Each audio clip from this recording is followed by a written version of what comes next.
Quem está com o coração aberto, diga glória a Deus. Ah, bom. Pensei que estava duro. Neemias capítulo 2. Irmãos, qual que é o contexto dessa passagem? É simples. Você sabe muito bem que Jerusalém foi invadida e dentro do contexto histórico tudo estava destruído. O rei Nabucodonosor, quando entra pela terceira vez, invade pela terceira vez Jerusalém, ele destrói completamente tudo.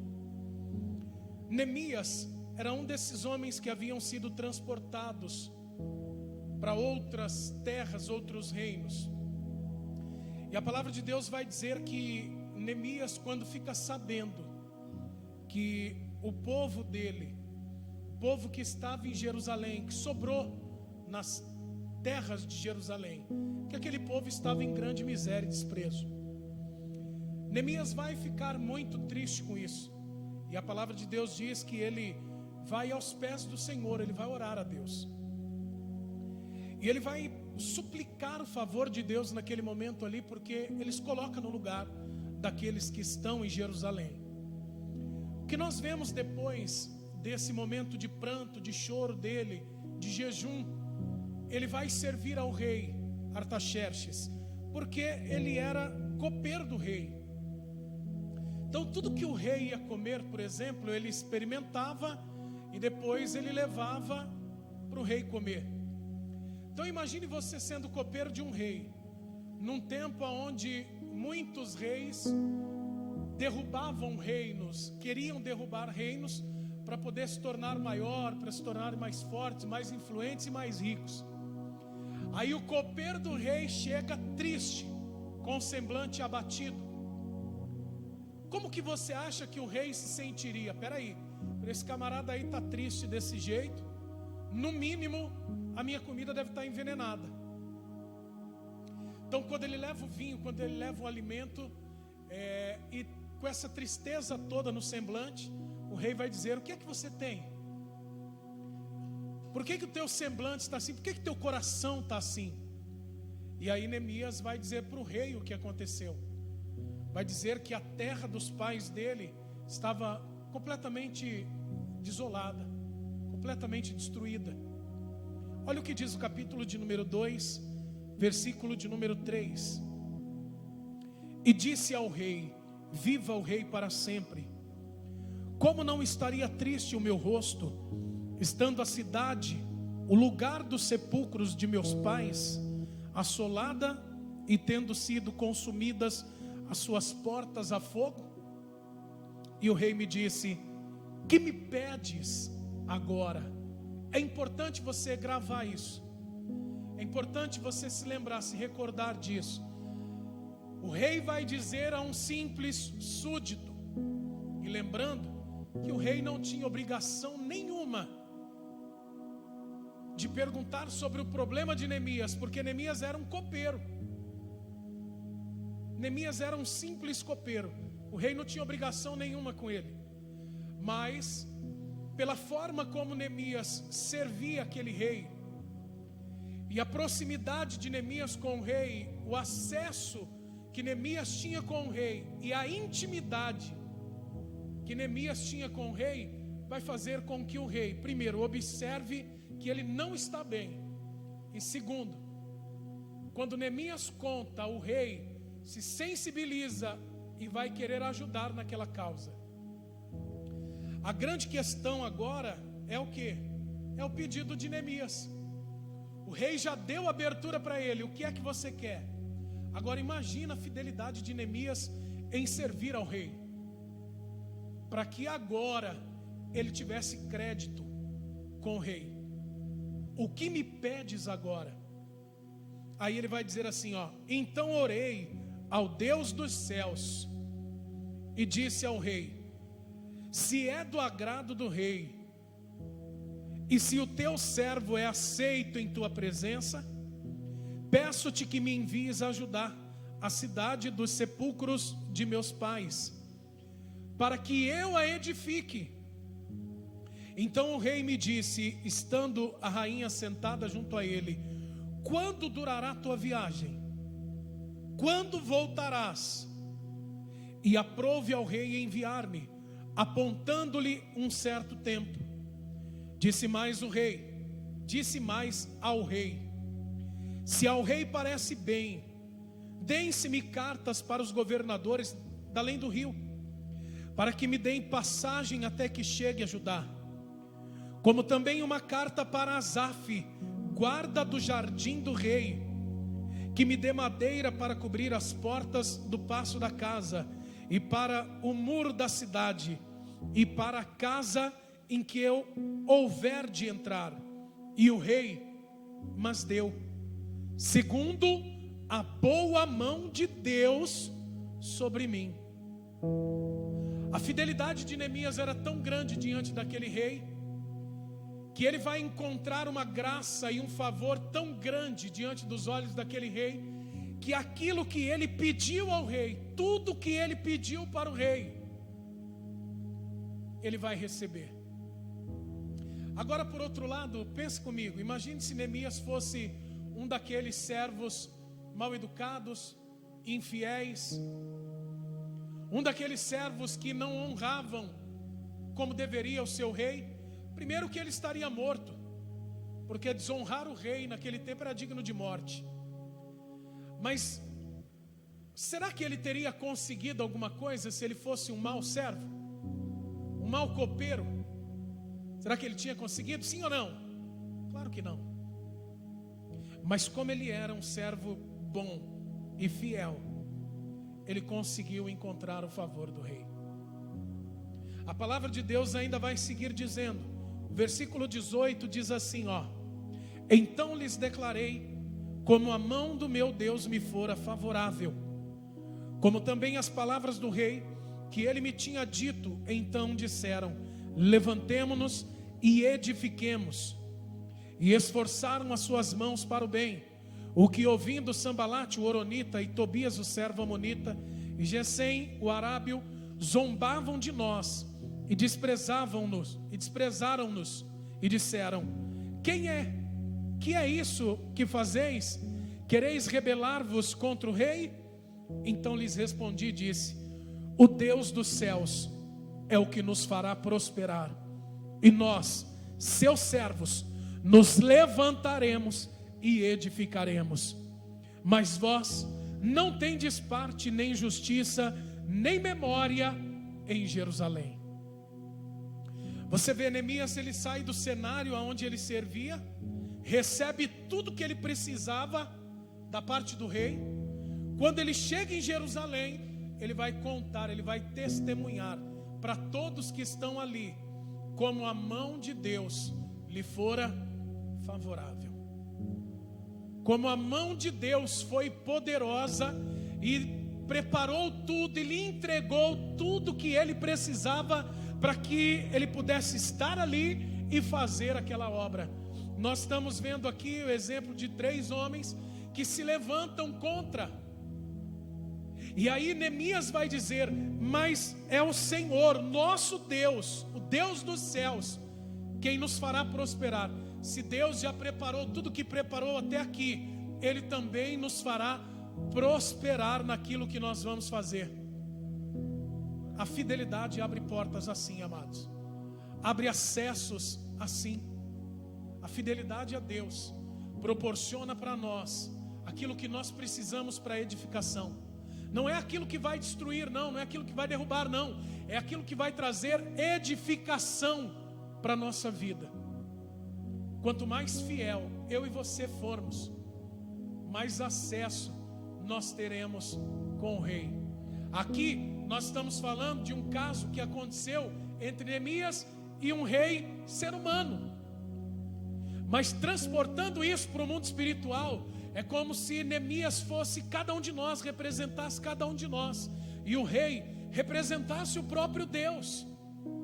Quando nós servimos a Deus, como está lá em Provérbios de número 3, quando nós servimos ao Senhor com toda a nossa fazenda, com as primícias da nossa renda, quando nós somos fiéis ao Senhor, então o rei Ele abre o seu tesouro para nós.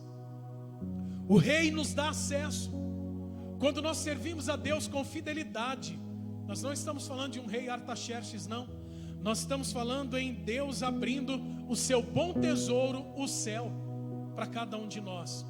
E cumprindo na nossa vida aquilo que o apóstolo Paulo ministrou em Filipenses 4,19. A bênção que nós podemos tomar posse, que o Senhor, segundo as suas riquezas, assim como nós suprimos a necessidade da sua obra, Ele, Deus, Ele, o Senhor Jesus, supre todas as nossas necessidades em glória. Deus, a boa mão de Deus está estendida sobre a nossa vida, irmãos. Basta que nós sejamos fiéis a Ele, para que Ele possa abrir o seu tesouro para nós e nos dar aquilo que vai trazer para a nossa vida edificação. Lembre-se, os recursos do céu são inesgotáveis. E nós podemos ter o acesso a essa riqueza a partir da nossa fidelidade. Deus disponibiliza para nós, segundo a nossa fidelidade, aquilo que é necessário para edificação. Se coloque de pé no seu lugar, por favor. Você que nessa noite vai apresentar a Deus o santo dízimo, pegue. Você que vai fazer uma oferta, pegue a sua melhor oferta, o que você tem de melhor para apresentar ao Senhor.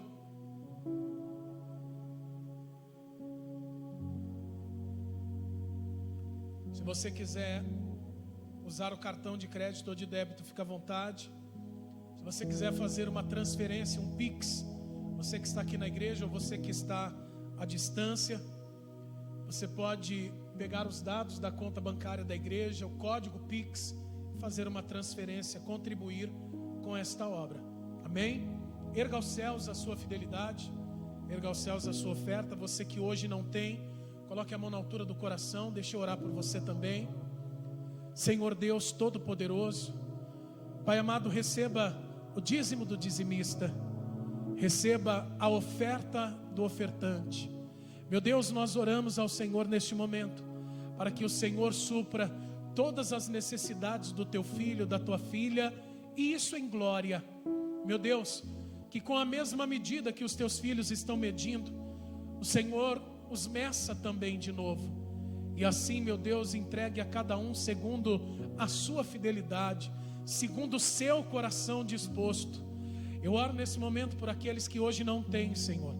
Meu Deus, a tua palavra diz que o Senhor dá semente ao que semeia. É o que está ali em 2 Coríntios capítulo 9. Então é o Senhor também que multiplica as sementeiras. Pai, coloca o recurso na mão do teu filho, da tua filha, para que eles possam ter em abundância para semear, mas também, Senhor, para viverem o melhor desta terra. Nós te pedimos isso em nome do Senhor Jesus, que a multiplicação do reino esteja sobre a vida dos teus filhos. Amém e amém. Podeis sair do seu lugar, deposite no gasofilácio, deposite na arca do tesouro. Venha sorrindo, porque Deus ama o que dá com alegria.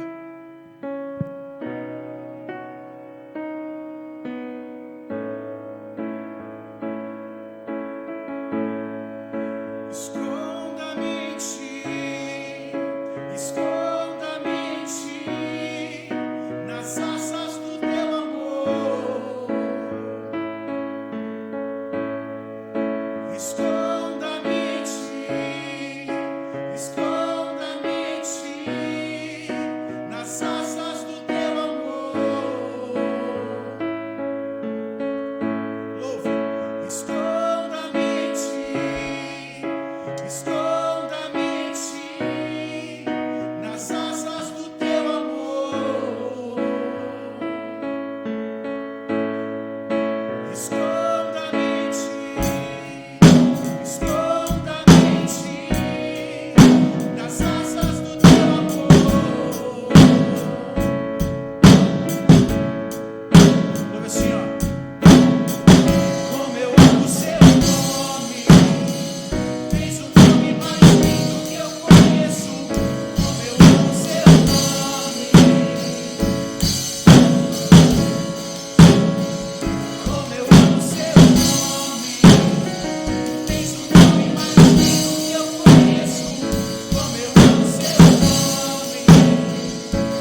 Glória a Deus. Toma um assento, por favor. Ô, glória. Abra aí. Já abriu? Romanos 5. Abra aí o quê, pastor? Nem falou. Romanos capítulo 5. Quem tem esperança, diga glória a Deus. Quem quer mais, diga glória a Deus. Cabe mais esperança aí ou não? Que bom, hein? Romanos 5, verso 1.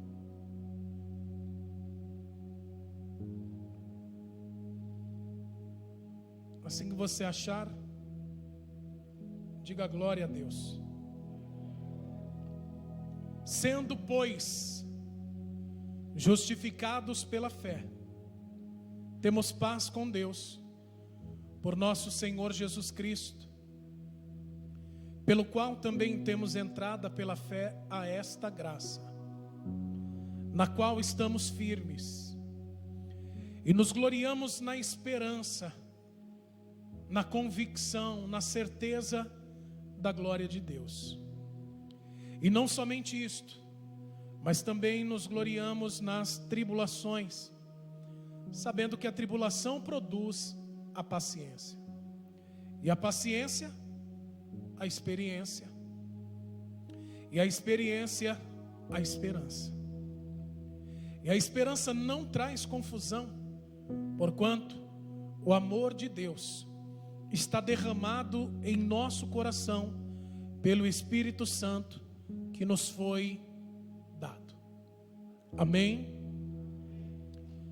Irmãos, nós temos trabalhado a ideia do capítulo 5 de Romanos, versículo de número 5, falando sobre esperança.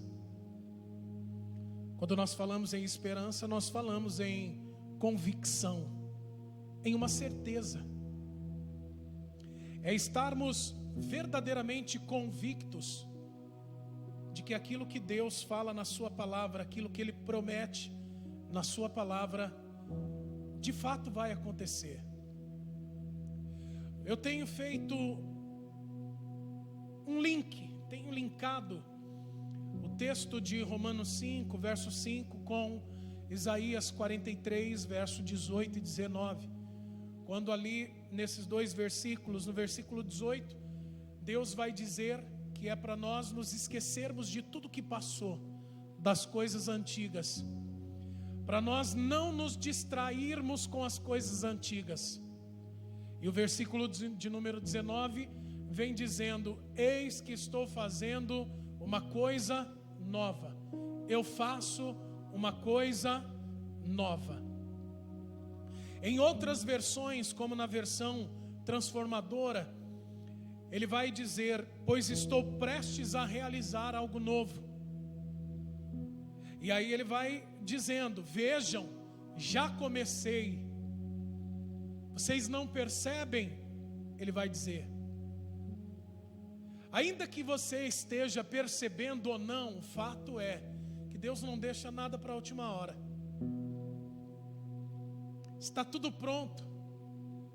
É como se Ele estivesse dizendo aqui, ó, eu só estou colocando para acontecer. Só estou fazendo acontecer, que já está pronto. E no mesmo versículo, versículo 19, ele vai dizer assim, ó: abrirei um caminho no deserto e rios na terra seca. Ou seja, abrirei um caminho no deserto e eu vou fazer rios na terra seca. É tremendo isso, porque alguém pode dizer assim, ó, pastor, mas o que isso tem a ver com Romanos 5, verso 5? É simples. Se a pessoa não tiver esperança, convicção de que a palavra de Deus se cumpre, ela não vai acreditar nesse versículo, nesse capítulo 43, versículo 18 e 19 que eu acabei de citar para você, e que está projetado aí nas telas. Agora, quando a pessoa tem esperança, convicção, ela vai ouvir qualquer palavra que seja dentro das escrituras, dentro da Bíblia, e ela vai dizer assim, ó: se Deus disse, vai acontecer. Irmãos, nós estamos vivendo um tempo aqui na nossa igreja que é esse mesmo tempo, esse mesmo momento que eu acabei de ler para você, tanto em Romanos, que é a esperança, quanto aquilo que está acontecendo aqui em Isaías 43, verso 18 e 19. O que Deus está fazendo já é tão grande, é tão poderoso, é tão maravilhoso, que todo o tempo anterior só ficará por memória. Nós não vamos precisar nos lembrar mais, porque o que Ele está fazendo agora é muito maior e muito melhor.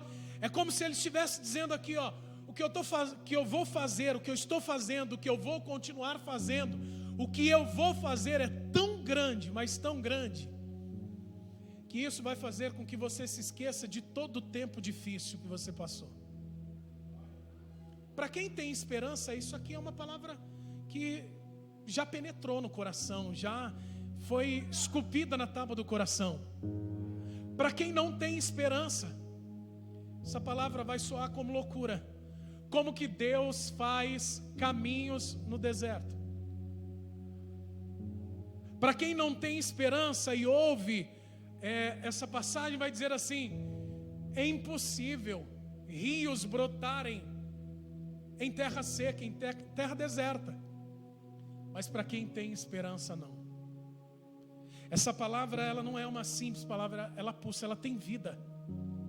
Para quem tem esperança, a palavra tem vida. Para quem não tem esperança, a palavra morre, está morta. E nós temos, nas últimas 6 semanas, nós temos falado aqui sobre os 35 milagres de Jesus. E eu venho ministrando a cada domingo, durante 6 domingos já, eu venho falando de cada um desses milagres, dos 35 que estão catalogados no Evangelho, dentro das perspectivas de Mateus, Marcos, Lucas e João. Hoje, mais propriamente dito, nós vamos ver o que seria na sequência o 4º milagre de Jesus, que é a primeira pesca maravilhosa. E o que ela tem para nos ensinar nessa noite? O que o Espírito Santo quer ministrar ao nosso coração nesta noite?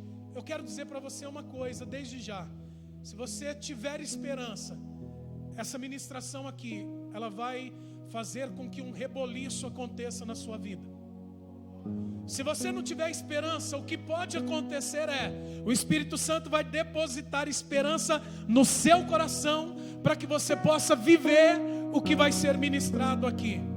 Mais uma coisa eu digo, essa palavra ela vai ter resultado na sua vida, seja a curto, médio ou longo prazo, mas a palavra de Deus vai causar um grande impacto, um grande resultado na sua vida, em nome de Jesus e para a glória de Deus. Abra aí, Lucas capítulo 5.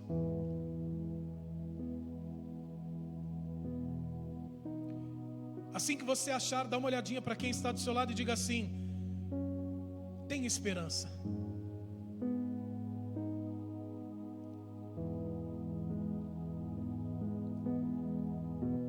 Lucas capítulo 5, verso 1 ao verso 11.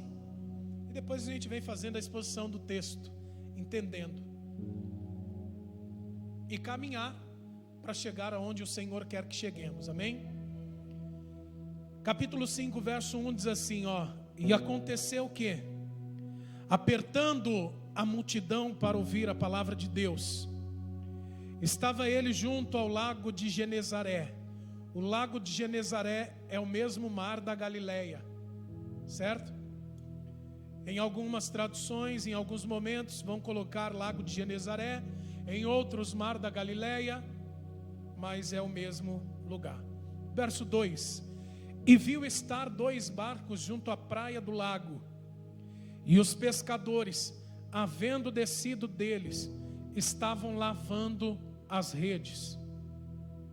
E entrando num dos barcos, que era o de Simão, pediu-lhe que o afastasse um pouco da terra, e assentando-se, ensinava do barco a multidão. E quando acabou de falar, disse a Simão: faze-te ao mar alto, e lançai, olha só, e lançai as redes para pescar.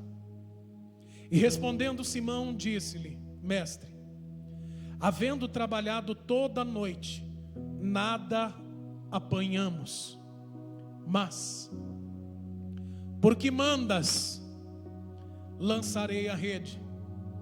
E fazendo assim, colheram uma grande quantidade de peixes, e rompia-se-lhes a rede. E fizeram um sinal aos companheiros que estavam no outro barco, para que os fossem ajudar. E foram e encheram ambos os barcos, de maneira tal que quase iam a pique. E vendo isso, Simão Pedro prostrou-se aos pés de Jesus, dizendo: Senhor, ausenta-te de mim, porque sou um homem pecador. Pois que o espanto se apoderara dele e de todos os que com ele estavam, por causa da pesca que haviam feito. E de igual modo também de Tiago e João, filhos de Zebedeu, que eram companheiros de Simão. E disse Jesus a Simão: não temas, de agora em diante serás pescador de homens. E levando os barcos para a terra, deixaram tudo e o seguiram. Deixaram tudo e o seguiram. Quando nós olhamos o Evangelho de Lucas, nós temos uma perspectiva muito mais ampla do que aconteceu aqui. Nós temos uma visão bem mais ampla e bem mais completa do que aconteceu. Mas nós temos também outras duas perspectivas, que são a de Mateus e de Marcos, com relação a esse assunto. O primeiro versículo está dizendo que quando a multidão apertou Jesus para ouvir a palavra de Deus, que Jesus então se aproxima de um daqueles barcos, o barco de Simão Pedro, e vai pedir para ele a permissão para entrar no seu barco. Quando nós olhamos na perspectiva de Marcos, por exemplo, ali no capítulo de número 4, no capítulo de número 1, a partir do verso 16, quando Marcos começa a dar o relato, ele vai falar que Jesus vinha beirando as águas do lago de Genezaré, ou seja, ele vinha caminhando nas margens do lago, e ele já avistava os pescadores. Então, olha só que coisa interessante, olha como um relato vai preenchendo o outro e dando vida para o outro. Quando nós olhamos na perspectiva de Lucas, Lucas está preocupado em dizer que havia ali uma multidão. Marcos tem a preocupação de detalhar que Jesus já estava de olho nos pescadores à distância. Olha que coisa. O que nós entendemos com isso? Jesus, ele não está indo ali de maneira aleatória. Eu vou ali porque ali deve ter gente, ou para fazer isso, ou talvez aquilo. Não. Quando Jesus está vindo às margens do lago de Genezaré, do mar da Galileia, ele já tem destino certo, ele já tem um cronograma ali. Esse acontecimento, eu posso colocar dessa forma, esse acontecimento já estava no cronograma do céu. Então, quando Jesus chega, a primeira coisa que ele faz, segundo a perspectiva de Lucas, é ministrar. Ele começa a ministrar. Só que a palavra de Jesus era tão forte, era tão maravilhosa. Imagina, envolvendo aqueles corações sedentos, as pessoas começam a vir para perto dele, começam a, podemos dizer, apertá-lo. As pessoas cercam ele. E aí Jesus, então, naquele momento, para que ele pudesse continuar ministrando aquele povo, ele pede para Pedro que então Pedro deixasse ele entrar no barco. Pedro permite que Jesus entre ali no barco. Ele afasta um pouquinho da margem. E aqui nós vemos algo extremamente maravilhoso. Porque naquele momento ali Jesus faz do barco de Pedro um púlpito, um altar como esse aqui, ó. Jesus começa a pregar, estando no barco, junto com Pedro e com mais homens, porque não era só Jesus e Pedro que estavam naquele barco, tinha mais gente, tinha os empregados de Pedro que estavam ali também. Então imagine Jesus pregando, usando o barco de Pedro como púlpito, e também usando aquelas águas como se fossem propagadoras da sua voz, ou seja, as águas, elas levavam a voz de Jesus, ampliava ainda mais a voz de Jesus. Pedro está ali do lado só ouvindo o que Jesus ensinava. E a palavra de Deus vai dizer aqui que logo depois que Jesus termina aquela pregação, olha para ele e vai dizer assim: agora vamos até o meio do mar, até o meio do lago. Lança-te a mar alto, em algumas versões. Pedro vai. Quando chega lá no meio do lago, e eu quero lembrar a você, talvez você não saiba, mas o lago de Genezaré, ele tinha 25 quilômetros de extensão, por 14 quilômetros de largura. Então nós estamos falando em Pedro com aquele barco, Jesus dentro do barco, estando bem no meio. E ali Jesus olha para Pedro e vai dizer assim: agora que você está no lugar que eu gostaria que você estivesse, pegue as redes e lance as redes. Pedro era um navegador experiente, um pescador experiente. A resposta de Pedro a Jesus é: Senhor, todo mundo sabe que o horário de pescar é à noite, não de dia, e não esse horário. O que Pedro está passando para Jesus é a informação de que não era comum fazer aquilo, porque a pescaria produtiva era durante a noite. Só que olha que coisa interessante, Pedro está passando para Jesus o método dele e dos demais pescadores, mas logo em seguida vai dizer que o método deles, a forma como eles trabalhavam não era boa. Por quê? Porque eles trabalharam a noite inteira e não pescaram nada.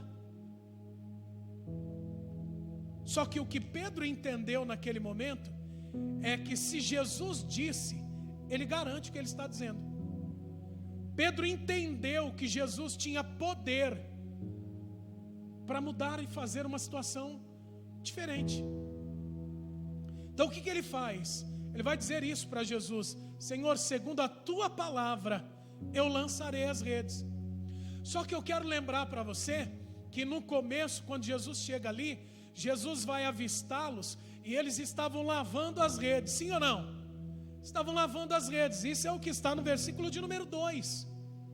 Só que quando você olha dentro da perspectiva de Mateus e de Marcos sobre essa questão de lavar as redes, ali tanto Mateus quanto Marcos se preocupam em detalhar que eles não estavam somente lavando as redes, mas que eles também estavam consertando as redes.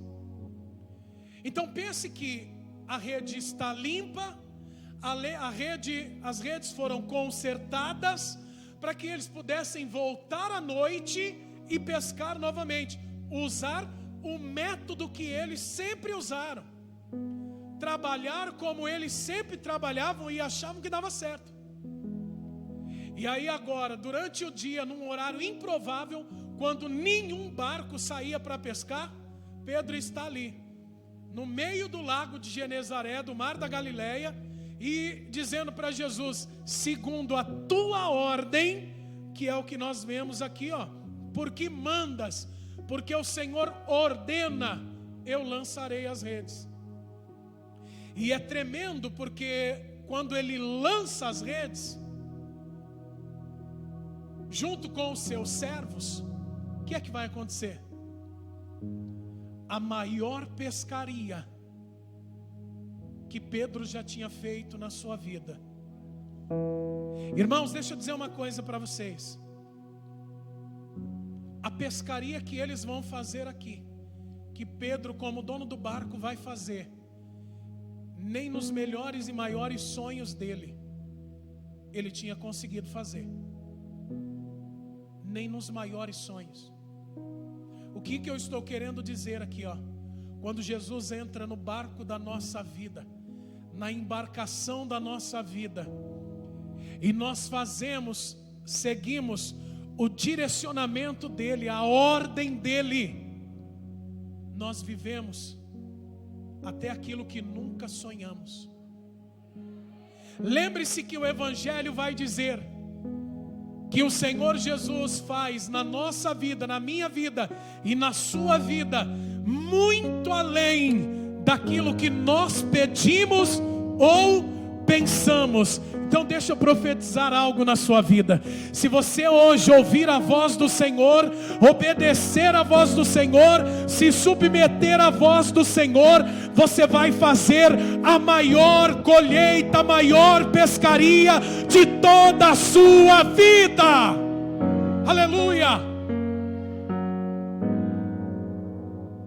Qual que foi o ponto-chave para a vida de Pedro, para que pudesse desencadear esse grande milagre? É simples: obediência. Olha para quem está do seu lado e diga assim: Jesus mandou, ele obedeceu. Diga aí. Por isso o milagre aconteceu.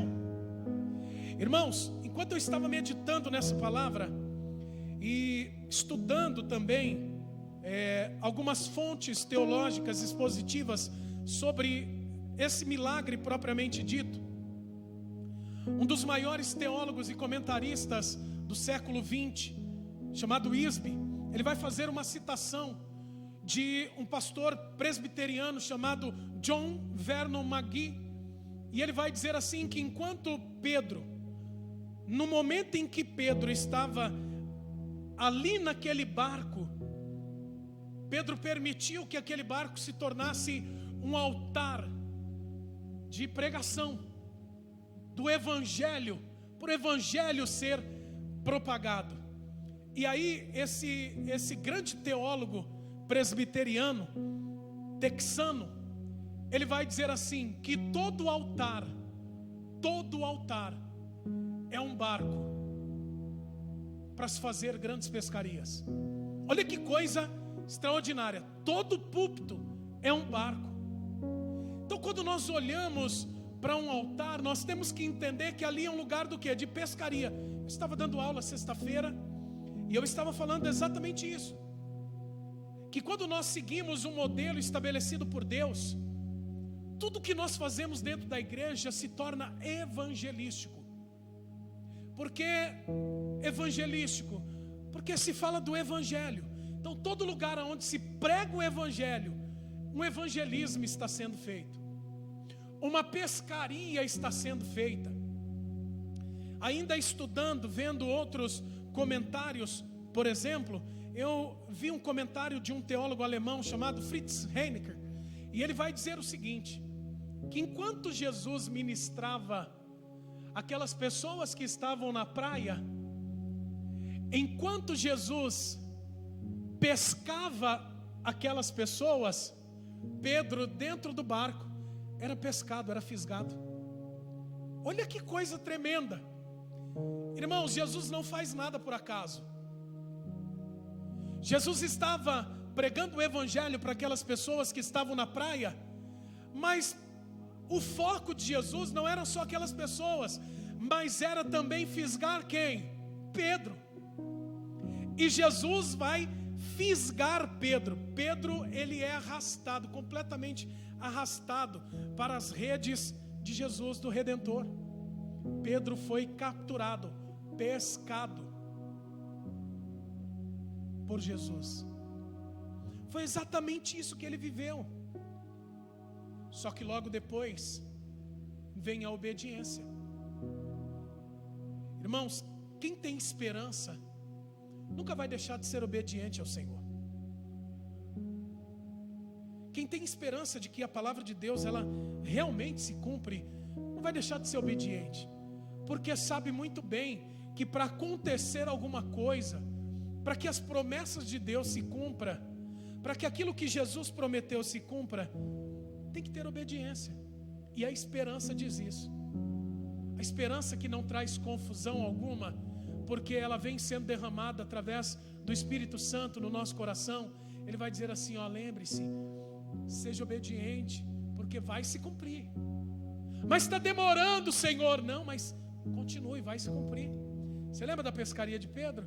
Pedro não pescou nada a noite inteira, mas por obedecer a Jesus, ele fez a maior pescaria da sua vida. É o Espírito Santo dizendo assim, ó, continue tendo esperança. A maior pescaria de toda a sua vida ainda está por vir. Quando nós olhamos para isso, nós vemos algo extraordinário. Submissão aqui, quando Pedro fala assim, porque o Senhor manda, quando ele obedece, a palavra obedecer aqui, a ideia de obedecer aqui, dentro do termo grego, é se sujeitar.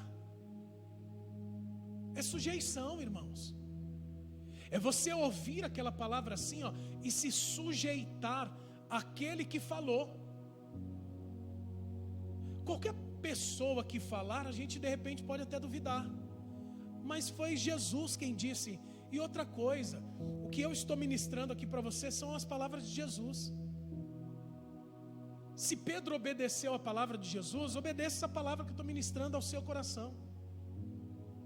Obedeça, seja obediente àquilo que o Senhor já tem te mandado fazer. E aí você vai viver a pescaria da sua vida. Coisa interessante, quando nós olhamos, dentro do Novo Testamento, que é a questão aqui, essa obediência, essa sujeição, o termo grego é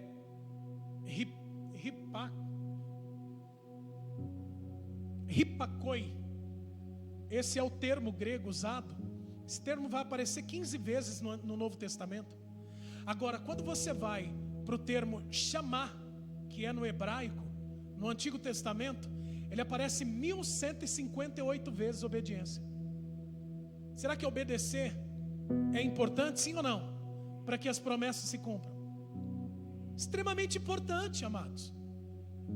Então, as coisas estão ligadas ao quê? À obediência. Os acontecimentos da nossa vida estão ligados à obediência. Os acontecimentos bons estão ligados à obediência. E os acontecimentos maus estão ligados a quê? Desobediência. E nós vivemos isso todos os dias na nossa vida. Quando você semeia a obediência, você vai colher bons frutos. Quando você é desobediente, o que você vai colher? Quando nós olhamos lá para Deuteronômio, capítulo de número 28, nós temos um relato das bênçãos e maldições ali.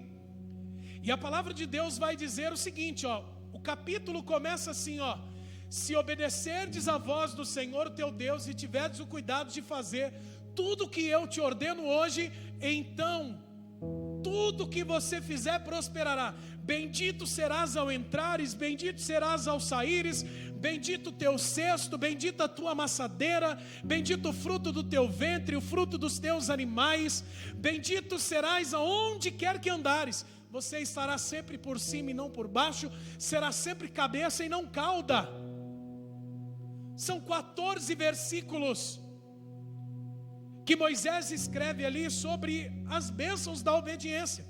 Só que no versículo de número 15 em diante, tem mais de 50 versículos dizendo: se você não obedecer à voz do Senhor teu Deus, e não fizeres tudo que hoje eu te ordeno, então todas estas maldições virão sobre ti e te alcançarão por onde quer que você andar.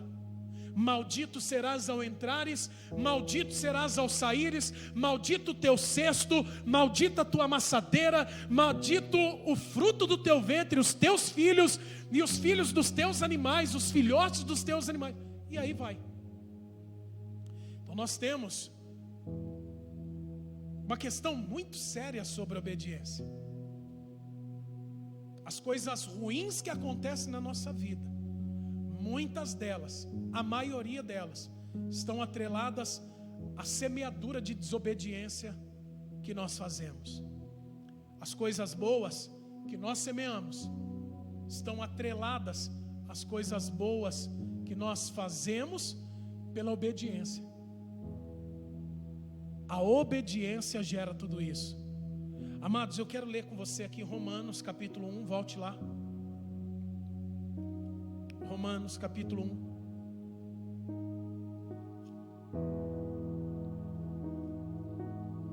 versículo de número 1.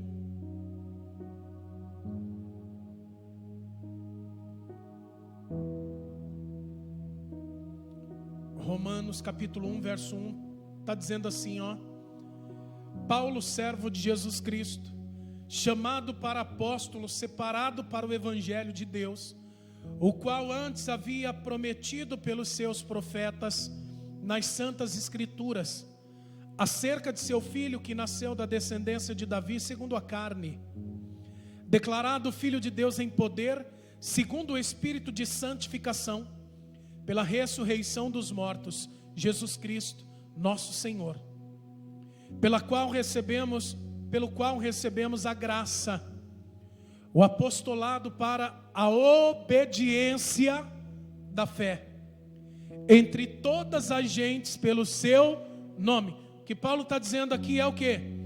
Que recebeu a graça e o apostolado. O que eu recebi eu não merecia, ele estava dizendo, mas eu recebi, e recebi isso para quê? Para ser obediente.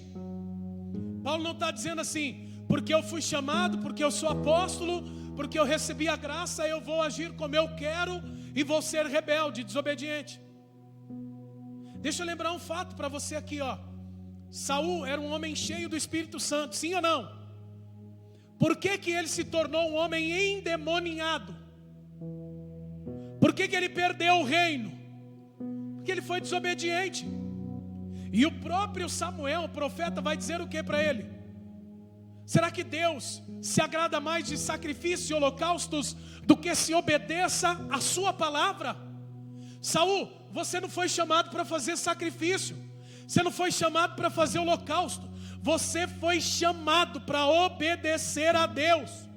Dá uma olhadinha para quem está do seu lado e diga assim: você não foi chamado para brilhar, não. Não foi chamado para ser estrelinha, não.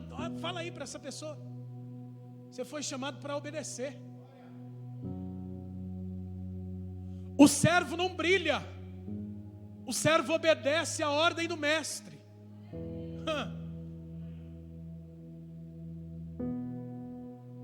Não sou eu que tenho que brilhar aqui, não sou eu que tenho que aparecer aqui, não. Eu sou servo.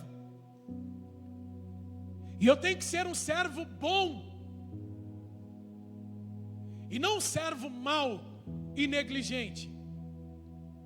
O servo bom obedece o seu senhor. O servo mau e negligente faz o quê? Desobedece. Paulo está dizendo, eu repito, eu fui chamado, eu recebi a graça, mas para andar em obediência, pelo qual recebemos a graça e o apostolado para obediência da fé entre todas as gentes pelo seu nome. Não importa o lugar onde eu esteja, eu tenho que estar em obediência. Ser obediente dentro da igreja é fácil, viu? Sim ou não? Olha só, estou vendo um monte de gente obediente aqui, ó. Vocês têm cara de obediente.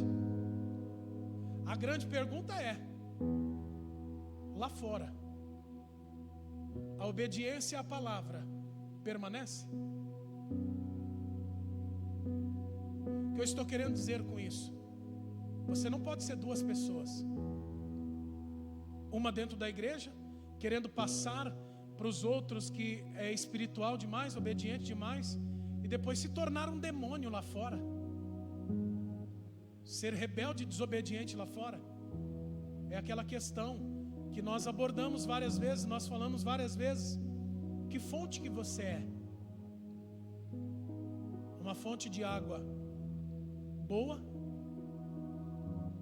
ou uma fonte de águas amargas?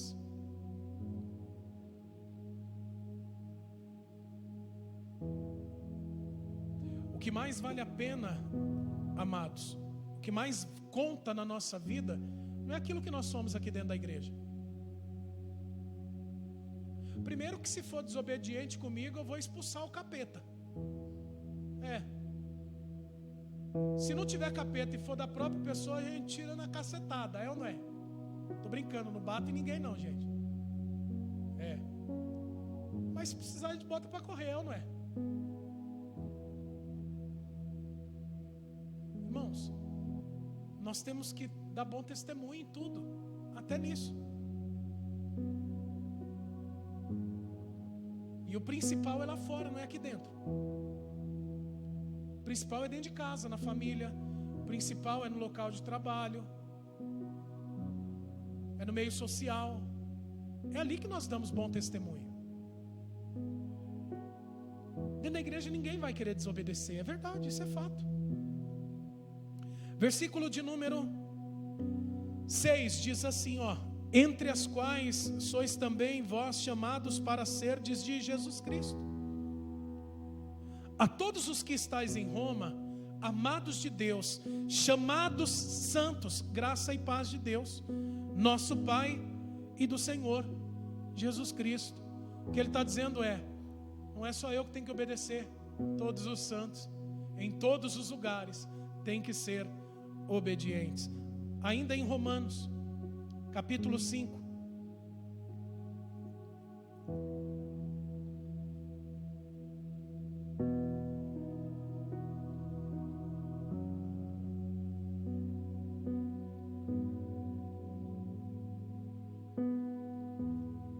Deixa eu colocar um ponto importante para você aqui também, ó. Quando nós somos desobedientes,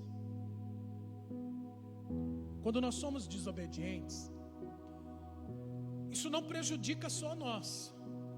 É bom você gravar isso que eu vou dizer. Quando nós somos desobedientes, nós prejudicamos quem está ao nosso redor. Se você é pai, você é mãe e você é desobediente, os teus filhos serão prejudicados também. Porque quando você colher os frutos da desobediência, os teus filhos, a tua esposa, também colhem junto com você. Você, mulher, se você for uma mulher desobediente, os teus filhos colherão os frutos da desobediência e o teu marido também. Quando ambos são desobedientes, aí é melhor morrer de uma vez, não é? Sim ou não? Não, aí é melhor obedecer, sim ou não? Calma, não vamos para o extremo, gente. Morrer não, se conserta, passa a ser obediente. Mas a verdade é que quando nós olhamos, dentro da palavra de Deus, existem consequências para a desobediência e que envolve também as pessoas que estão ao nosso redor. Por exemplo, quando você olha em Gênesis, a serpente está falando com Eva, convence Eva de comer do fruto proibido. A desobediência de Eva fez com que eles colhessem o fruto. Só ela colhesse o fruto, melhor dizendo. Só ela colheu. Adão também colheu. A grande questão está aí. Eva vai e come o fruto, Adão vai e come o fruto, ambos desobedeceram. O que aconteceu? Foram expulsos do jardim, tiveram filhos. Quem foi que colheu os frutos da desobediência junto com eles? Os filhos. Olhe para quem está do seu lado e diga assim: e eu e você também. Ó, quando Adão pecou lá atrás, quando Adão desobedeceu a Deus lá atrás, ele e a família dele colheram fruto da desobediência, e toda a humanidade, todos nós. Está escrito, olha aí, capítulo 5 de Romanos, versículo 12. Está escrito bem assim, ó: pelo que como por um homem entrou o pecado no mundo, a desobediência no mundo, e pelo pecado a morte, assim também a morte passou a todos os homens. Por isso que todos pecaram, todos colheram o mesmo fruto da desobediência. Porque até a lei estava o pecado no mundo, mas o pecado não é imputado não havendo lei. No entanto, a morte reinou desde Adão até Moisés, até sobre aqueles que não pecaram, até sobre aqueles que, o que, amados? Não pecaram. Você comeu algum fruto? Sim ou não? Mas colheu o fruto da desobediência, sim ou não? É o que está escrito aqui, ó. Até sobre aqueles que não pecaram, a semelhança da transgressão de Adão, o qual é a figura daquele que havia de vir. Figura, não era aquele. Primeiro Adão, Jesus, segundo Adão. Amém? Versículo 15. Mas não é assim o dom gratuito como ofensa. Porque se pela ofensa de Adão, morreram muitos, muito mais a graça de Deus e o dom pela graça, que é de um só homem, Jesus Cristo, abundou sobre muitos. A obediência de Cristo gerou bênçãos para a vida de todos aqueles que entregaram a sua vida a Ele, que o receberam como Salvador. Versículo 16. E não foi assim o dom como a ofensa. Por um só que pecou, porque o juízo veio de uma só ofensa, na verdade, para condenação. Mas o dom gratuito veio de muitas ofensas para justificação. Porque se pela ofensa de um só a morte reinou por esse, muito mais os que receberam a abundância da graça e o dom da justiça reinarão em vida por um só, por Jesus Cristo. Pois assim como por uma só ofensa veio o juízo sobre todos os homens para a condenação, assim também por um só ato de justiça veio a graça sobre todos os homens para a justificação da vida. Por quê? Como pela desobediência de um só homem muitos foram feitos pecadores, assim pela obediência de um muitos serão feitos justos.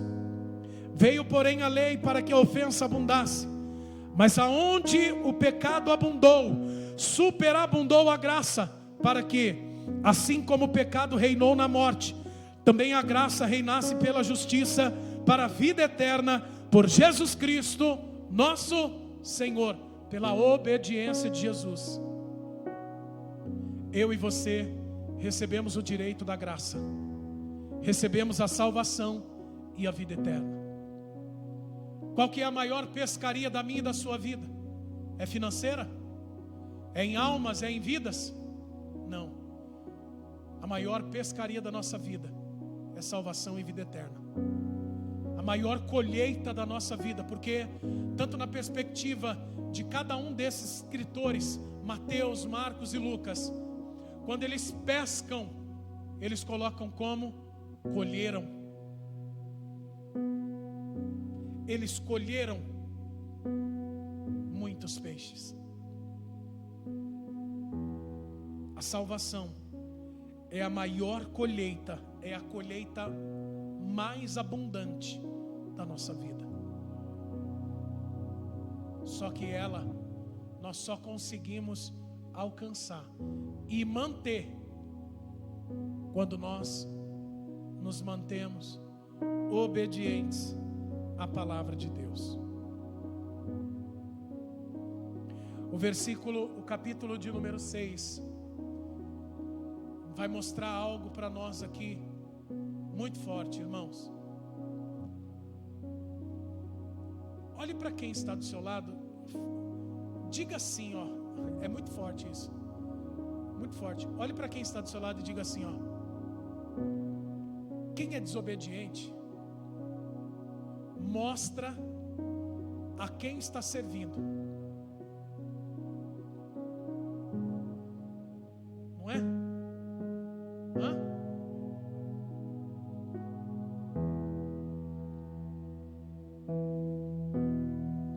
A grande pergunta é: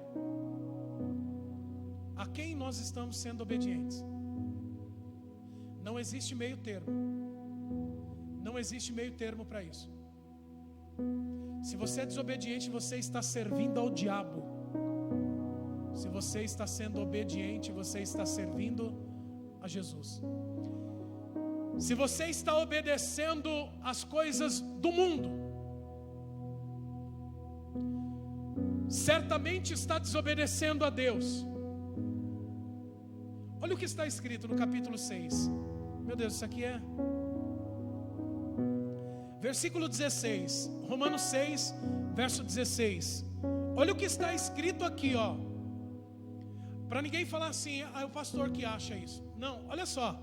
Não sabeis vós que a quem vos apresentardes por servos para lhe obedecer, sois servos daquele a quem obedeceis.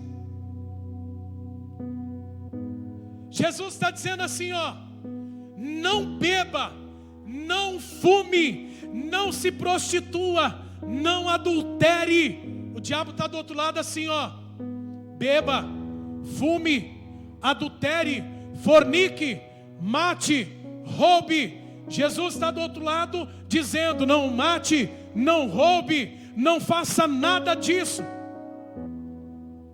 Se você matar, roubar, beber, fumar, prostituir, adulterar, você está obedecendo a quem? Diabo. Se você deixa de fazer tudo isso, se Jesus diz para você: não mate, não roube, não adultere, não fornique, não beba, não fume, não se drogue, não faça isso, não faça aquilo, e você não faz, você obedece, você está obedecendo a Ele, você está sendo servo dEle. Notou que não tem meio termo? O que Paulo está dizendo aqui é: para quem você se apresentar como servo e obedecer, é a Ele que você serve.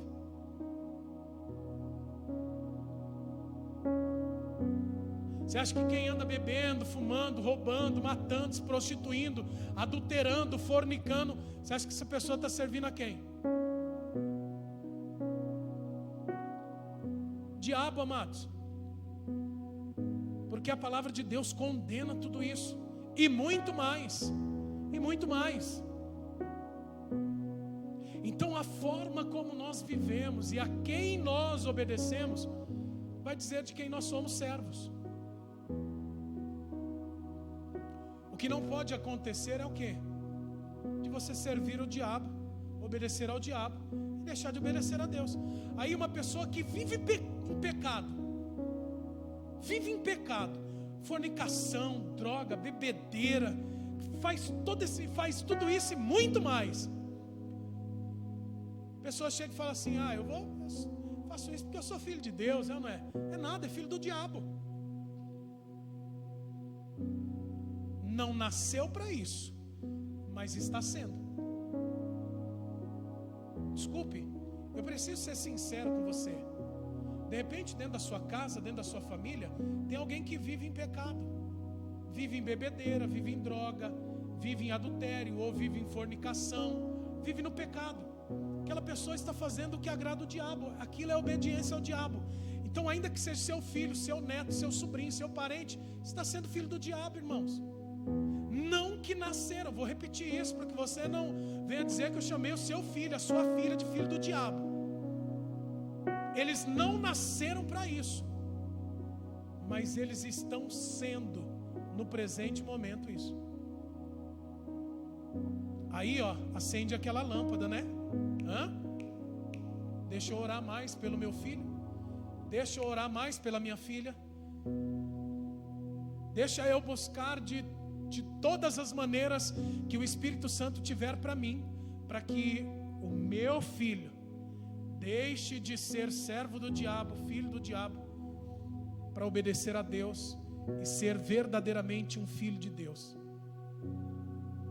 Se eu falo isso e não mostro dentro da palavra, você vai falar assim: meu Deus, não volto mais aqui não, que esse pastor aí está falando que a minha família é do diabo. Não, não é isso.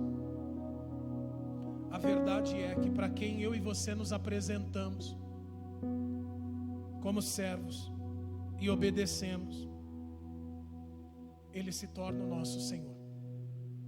Quando nós olhamos para 2 Coríntios, abra comigo, capítulo 10, verso 1. 2 Coríntios 10, verso 1.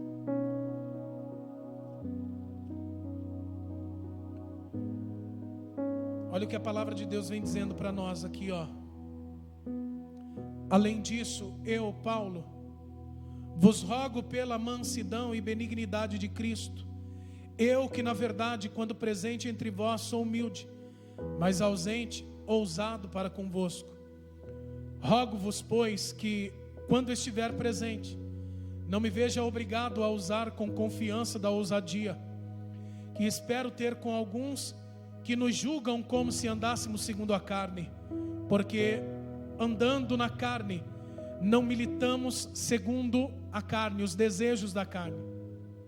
Porque as armas da nossa milícia não são carnais, mas sim poderosas em Deus para a destruição das fortalezas, destruindo os conselhos e toda a altivez que se levanta contra o conhecimento de Deus, e levando cativo todo entendimento à obediência de Cristo, e estando prontos para vingar toda desobediência quando for cumprida a vossa obediência. O que ele está dizendo aqui? Nós só podemos lutar contra a desobediência se nós formos obedientes. Em outras palavras, não adianta você lutar por algo que você não é. Não adianta você querer lutar contra algo que você não passou a ser. Como que você vai repreender um desobediente se você também é desobediente? Que autoridade tem para isso? Então ele está dizendo assim, seja obediente, para que também você seja um combatente contra a desobediência. Quando nós olhamos para a palavra de Deus, Paulo vai dar uma instrução a um dos seus filhos na fé, chamado Filemão. E ele diz assim, vá lá comigo. Filemão, um livro antes de Hebreus.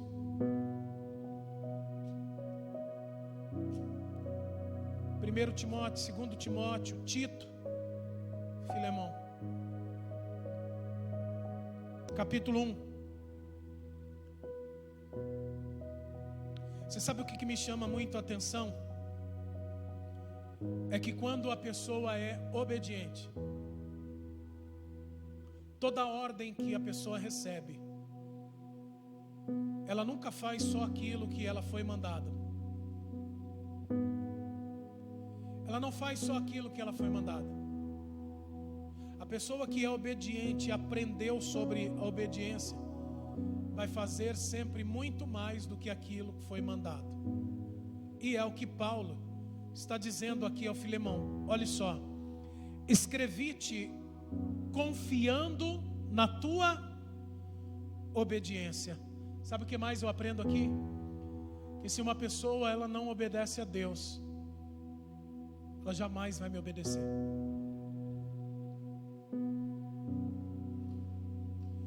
É aquilo que a gente costuma dizer: se a pessoa não é fiel a Deus, ela não vai ser fiel a mais ninguém. Isso daqui daria para acabar com muitos namoros e casamentos por aí. Sabia disso? Porque se um homem é casado com uma mulher ímpia, ou namora com uma mulher ímpia, ou uma mulher cristã namora com um homem ímpio, ao olhar para ele poderia pensar: bom, essa pessoa não é fiel a Deus. Será que não vai chegar um momento que não vai ser também infiel a mim? Por que eu estou dizendo isso para você, amados? Porque quando um homem e uma mulher são fiéis a Deus, fiéis de verdade mesmo, obedientes a Deus, o seu cônjuge pode ficar despreocupado. Porque quem é fiel a Deus é fiel ao seu parceiro, à sua parceira, seu marido, à sua esposa. Essa é a mais pura verdade. E aí ele vai dizer aqui, ó: escrevi-te confiando na tua obediência. Em outras palavras, não confio em desobedientes, sabendo que ainda farás mais do que digo. Você dá uma ordem para o obediente, você pode ficar tranquilo, sossegado. Aquela ordem vai se cumprir de maneira muito melhor do que foi passado. Muito melhor. Abra aí Hebreus, capítulo 5.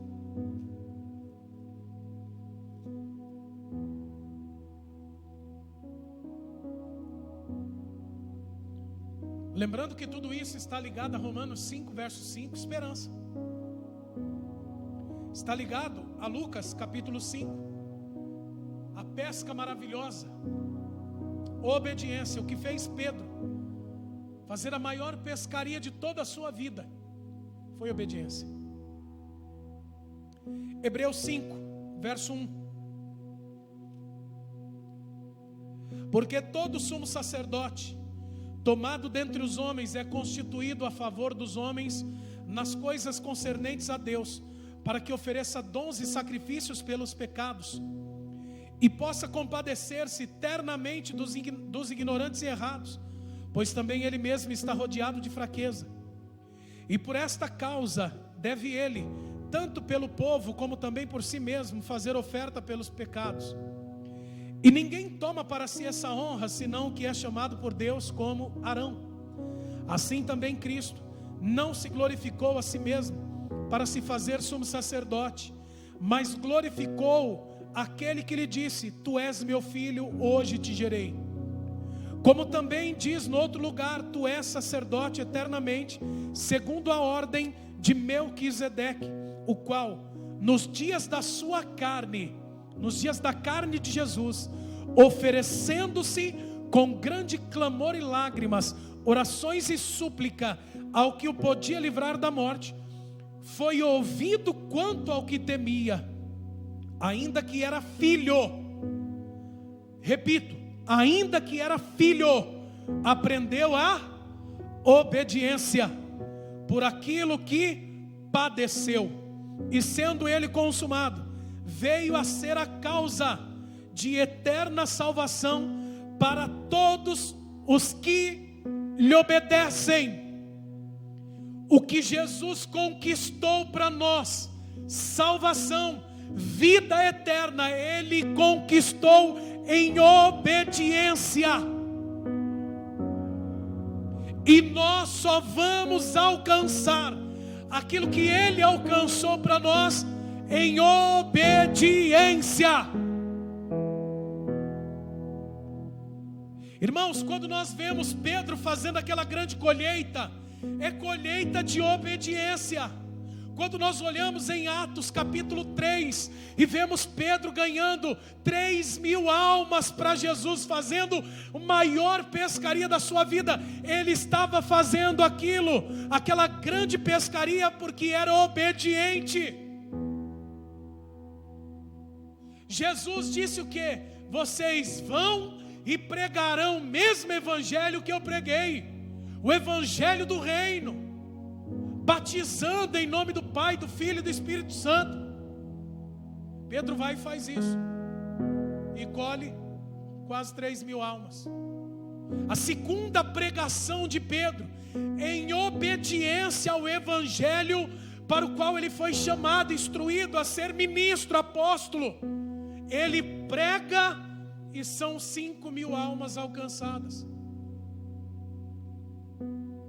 Irmãos, a obediência gera tudo isso na nossa vida. A obediência gera na minha e na sua vida, em cada uma das áreas dela, grandes colheitas. É preciso pensar nisso. Não haverá grandes colheitas na minha e na sua vida se nós andarmos em desobediência. E não é a desobediência contra o pastor, não. É contra a palavra de Deus. É contra a palavra de Deus. Existe uma Bíblia, existe a palavra de Deus, existe um evangelho, existe um modelo a ser seguido. E nós temos que estar em obediência a esse modelo. Não é sobre aquilo que o homem acha, pensa, é sobre aquilo que está escrito, que nós temos que caminhar em obediência. As maiores colheitas, pescarias, as maiores bênçãos da nossa vida estão aqui, na obediência a esta palavra. Se coloque de pé no seu lugar, por favor. O próprio Filho de Deus teve que ser obediente, irmãos. O próprio Filho de Deus teve que ser obediente. Se ele, que não tinha pecado nenhum, que era o próprio Deus encarnado, foi obediente, quanto mais eu e você.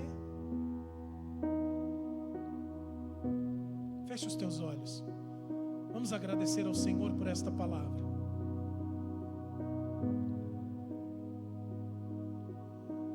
Senhor Deus Todo-Poderoso,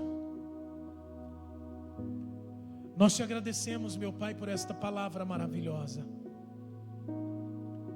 Tem tanta coisa na nossa vida, meu Deus, tanta coisa na nossa vida que poderia ter acontecido já há muito tempo, mas não aconteceram porque talvez nós fomos desobedientes em todos esses momentos. A minha oração neste momento, ó Pai,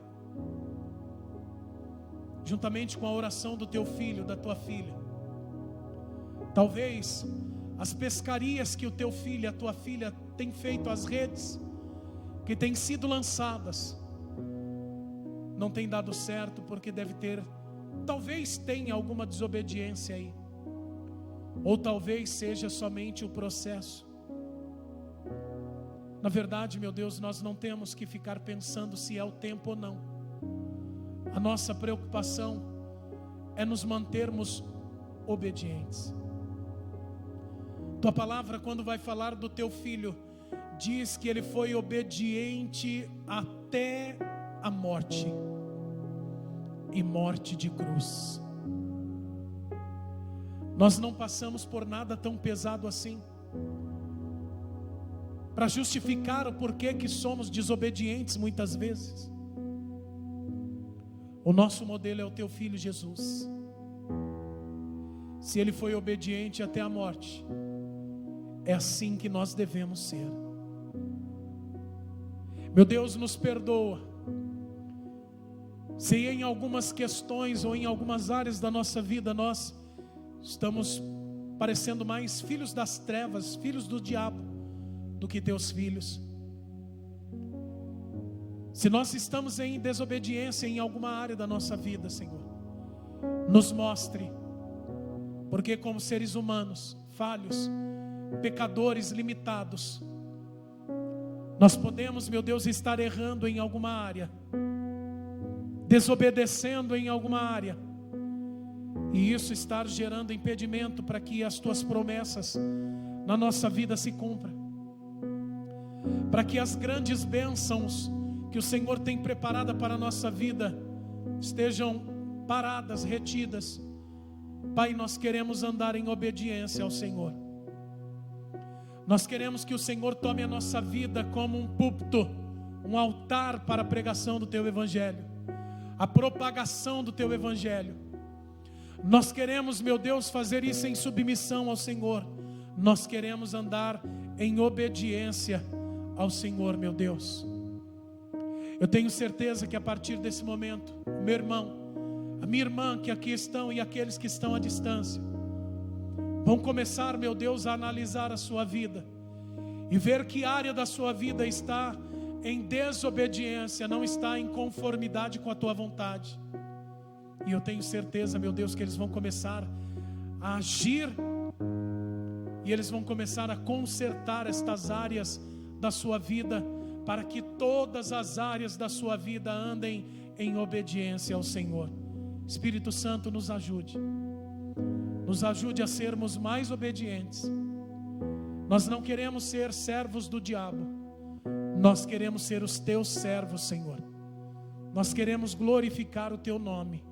Em nome de Jesus nós pedimos, e assim te agradecemos por essa maravilhosa palavra, em nome de Jesus, amém e amém. Você pode dar uma linda salva de palmas a Jesus? Glória a Deus, glória a Jesus, glória a Jesus. Tomaram posse? Olhe para quem está do seu lado e diga assim: obedeça. Oh, meu Deus. Toma o teu assento aí, deixa eu conversar mais um pouquinho com você. Já vou terminar, mas eu quero ser direto e objetivo no que eu vou passar aqui. Eu disse que eu tinha boas notícias para esse dia. Eu me lembro que em 2019, logo quando nós inauguramos a igreja, me veio um sonho, um desejo no coração. E esse desejo no meu coração, ele era de fazer um grande evento em São Miguel Paulista. Fazer um evento de adoração, salvação, clamor, e poder, através desse grande evento, desse mega evento, poder alcançar o maior número de almas possível, fazer a maior pescaria, não só da minha vida, mas como também de São Miguel Paulista. Esse era o meu sonho. Fiz uma parceria com uma mulher de Deus, que também na época estava como vereadora, e nós acabamos não conseguindo fazer esse evento aqui em São Miguel, até porque terminou o mandato dela, e depois também ela não conseguiu entrar novamente na Câmara dos Vereadores, né? Não conseguiu entrar como vereadora novamente, não ganhou. E aí então veio logo a pandemia, fechamento de igreja, fechamento de tudo, trabalho não dava para fazer, eventos suspensos. E aí num dia nós estávamos conversando, estávamos numa reunião, eu, o presbítero Marcelo, junto com o tio dele, que trabalha dentro da Câmara dos Vereadores. E eu já vinha acompanhando o trabalho de um vereador. E vi que esse vereador também era pastor e trabalhava muito em favor da família, da igreja. Batalhou muito na pandemia. Ele foi uma das pessoas que foram responsáveis, né, que foi responsável também para que pudesse ser reabertas as igrejas. Então ele batalhou bastante, lutou bastante, conseguiu a reabertura das igrejas. Essa questão de ideologia de gênero dentro das escolas, banheiros para meninos e meninas usarem, sabe, esse tipo de coisa em shoppings também. Tudo isso ele vem lutando e vem conseguindo derrubar projetos atrás de projetos para que isso não aconteça. Essa deturpação, né, dos valores familiares, pessoais. Imagine a sua filha entrando num banheiro e um homem do lado dela usando o banheiro. Isso é inadmissível, isso é ridículo, né? E aí, analisando o trabalho desse vereador chamado Rinaldi de Gílio, vendo que ele também era um homem de Deus, nessa reunião que nós estávamos tendo, quando eu perguntei isso ao tio do presbítero Marcelo, prontamente ele me falou desse vereador. E aí foi ao encontro daquilo que eu já estava pesquisando com ele. Marcamos então, o tio do Marcelo marcou uma reunião com ele. O ano passado nós estivemos lá no gabinete dele, conversamos, ele não pôde estar no dia, conversamos com um pastor da igreja dele também, um pastor que é subordinado a ele, ao vereador, mas que é também o chefe de gabinete dele. Colocamos para ele ali naquele momento o projeto desse evento. E aí ele fez as anotações necessárias e disse para a gente, né, nos deu os detalhes, os parecer, né, de tudo aquilo que teríamos que fazer para conseguirmos a verba junto à prefeitura, ao estado, para poder fazer um evento social como esse, né, e evangelístico. Muitas coisas envolvem um evento como esse. E aí ficou de marcar então uma outra reunião para que nós estivéssemos então com o vereador e terminássemos de fechar, né, essa questão. Quando foi na segunda-feira agora que passou à noite, o tio do Marcelo me manda uma mensagem perguntando, né, falando que o vereador, o pastor Rinaldi de Gílio, tinha mandado uma mensagem para ele perguntando se poderíamos nos encontrar na terça-feira às 14 horas. E aí eu prontamente disse para ele, claro, amanhã 14 horas, está marcado. E aí na terça-feira então, eu fui lá e tivemos essa reunião no gabinete do vereador. Prontamente ele se colocou à disposição da nossa igreja e do nosso evento. E aí o que já está acontecendo com isso? Já foi feita uma documentação ou está em processo de confecção nessa documentação. Já está sendo enviada para o órgão necessário para que seja feita a liberação dessa verba, dessa emenda parlamentar, né, que é assim como eles chamam, para que essa emenda seja destinada para esse mega evento que nós vamos fazer aqui em São Miguel Paulista. Nós, inicialmente, vamos tentar aqui a Praça do Forró. Então esse evento, o projeto é para acontecer aqui na Praça do Forró. Eu ainda vou até a subprefeitura, onde eu vou ver a documentação necessária, o ofício necessário para que a gente possa reservar a praça e então nós fazermos o evento. Esse evento, ele vai ter a presença de alguns cantores que eu sugeri e que nós estamos esperando resposta, como por exemplo, Gabriela Rocha, Eli Soares, Wesley Santos, Tom Carfe, Ao Cubo e mais algumas bandas que vão estar, bandas de igrejas que nós temos aqui na região e que também, em nome de Jesus, vão estar presentes, vai dar certo para eles estarem presentes junto com a gente nesse evento. Então no dia 14 de maio, dia 14 agora de maio, nós a partir do meio-dia até as 8 horas da noite, nós vamos realizar, estaremos à frente desse evento aqui na Praça do Forró. Tem tudo para dar certo a praça. Se não for aqui na praça, se de repente surgir alguma coisa e não der certo aqui na praça, nós já temos um outro lugar, que é um lugar que, pelo que o produtor que entrou em contato comigo disse, esse lugar já está praticamente certo, mas a Praça do Forró é o melhor lugar para isso. É o lugar mais visível, é o lugar mais conhecido. Então, a gente acredita que ali é o lugar certo para esse evento acontecer. Então, a boa notícia que eu tinha para dar para vocês é essa aí. A nossa igreja, mesmo dentro de todas as dificuldades que nós estamos enfrentando, note que Deus está realmente cumprindo aquilo que está em Isaías 43, 18 e 19. O Senhor está abrindo um caminho no meio do deserto para nós. Nós estamos passando por uma grande dificuldade, uma dificuldade seríssima, financeiramente falando, para manter o aluguel da igreja, as contas da igreja. Estávamos com a internet desligada porque nós não tínhamos o dinheiro para pagar.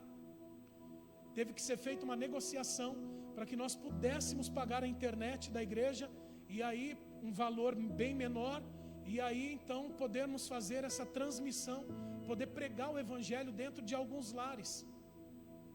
E você pode notar que mesmo dentro de uma dificuldade tamanha como essa, enquanto nós estamos passando por tudo isso, Deus está do outro lado, agindo de uma maneira tão sobrenatural e proporcionando para a igreja dele, para nós, algo nessa proporção, amados. Nós não teríamos nenhuma condição de fazer um evento numa proporção dessa, porque é um evento muito caro. É uma estrutura gigantesca de som, iluminação, palco, cantores, instrumentos, tudo isso é muito dinheiro que vai. Mas as pessoas que vão fazer social, corte de cabelo, a gente vai tentar trazer também, exame de vista no dia, assessoria jurídica com advogado, assessoria psicológica para as pessoas no dia, de repente para as crianças um pula-pula, um algodão doce, uma pipoca. Nós vamos tentar tudo isso, e com o foco em salvar todas essas almas que estiverem ali. Então olha o que Deus está proporcionando para a gente, amados.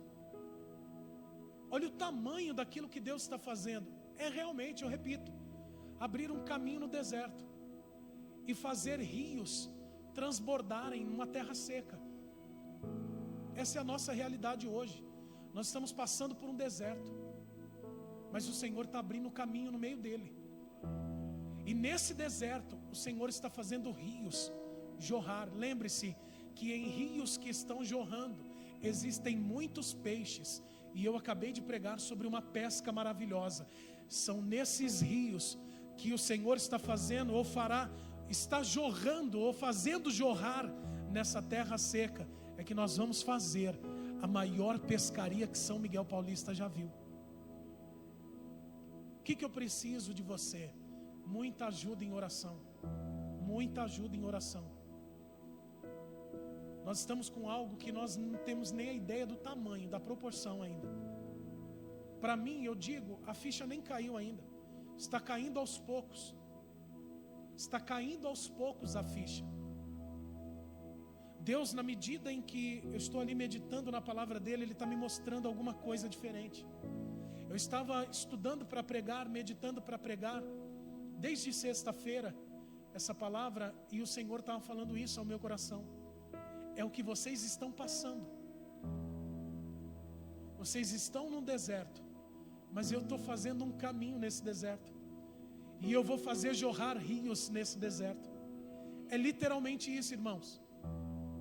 Literalmente isso.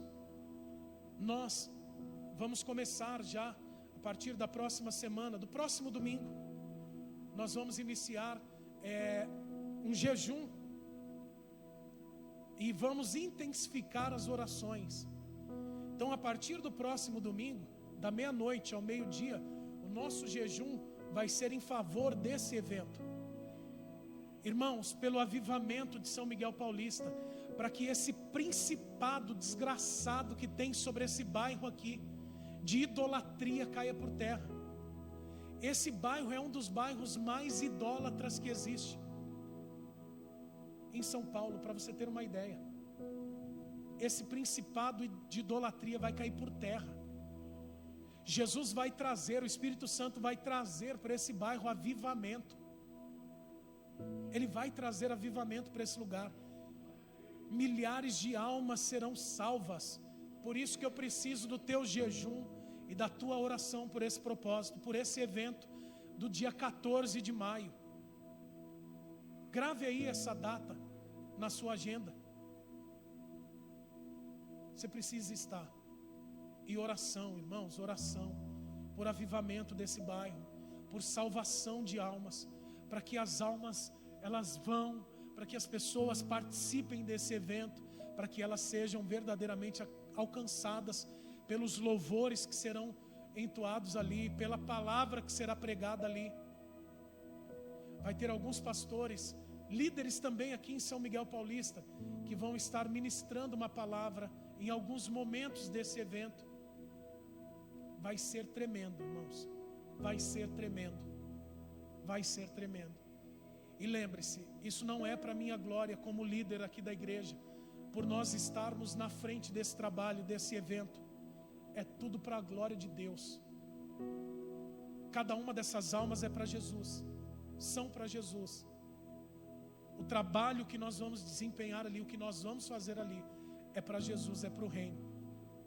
A gente ora assim, ó, a oração do Pai Nosso: venha a nós o teu reino. Irmãos, o reino de Deus já veio para mim e já veio para você. Quando nós oramos, Senhor, venha a nós o teu reino, nós temos que orar dessa maneira pensando: o teu reino já veio para mim, mas ele pode chegar através de mim a alguém. Senhor, faça de mim um instrumento, uma ferramenta, para que o teu reino chegue a alguém. Ore por isso. Amém? Eu conto com as tuas orações. Apresente a minha vida, da minha família em oração. Apresente a minha equipe em oração. Vamos apresentar uns aos outros em oração. A gente precisa muito. Muito mesmo, nós vamos precisar muito. Tá bom? Nós, literalmente, enfiamos o dedo na caixa de maribondo. O diabo não vai deixar barato isso. Por isso que nós precisamos das suas orações. Precisamos das orações uns dos outros. Amém? Se coloque de pé no seu lugar, por favor. Na medida em que as coisas forem se confirmando, por exemplo, os cantores. Esses cantores que eu citei aqui, nós estamos esperando resposta dos produtores deles. Tá bom? Mas no decorrer aí das semanas, eu já vou aqui, ó, confirmou tal cantor, confirmou tal coisa, tal social, exame disso, ou exame daquilo, ou eu vou passando para vocês. Amém? Mas sabe o que você pode ir fazendo já? Falando com a sua família, com seus parentes, com seus amigos. Você já pode ir convidando eles. Amém? Porque vai acontecer para a glória de Deus. Eu vou chamar a minha esposa, a pastora Lia, para dar a bênção apostólica. Terça-feira, culto de mentoria, não se esqueça. Amém? Vai ser uma bênção. Exposição do livro de Atos dos Apóstolos. Deus abençoe a todos e até terça-feira. Amém. Abra suas mãos em posição de receber. E lembrando que no sábado, às 20 horas, nós teremos o culto de mulheres. Amém? Vocês estão convidadas, convide uma amiga. É isso mesmo, a evangelista Janaína vai estar ministrando a palavra de Deus para nós. Glória a Deus. Conto com a presença de todas vocês, amém? E que a maravilhosa graça do nosso único, suficiente, exclusivo e eterno Salvador Jesus Cristo, o grande amor de Deus, o nosso Pai, a comunhão e a consolação do Espírito Santo de Deus esteja sobre a sua vida, não somente hoje, mas para todos sempre, e todos digam amém. Vamos aplaudir ao Senhor Jesus.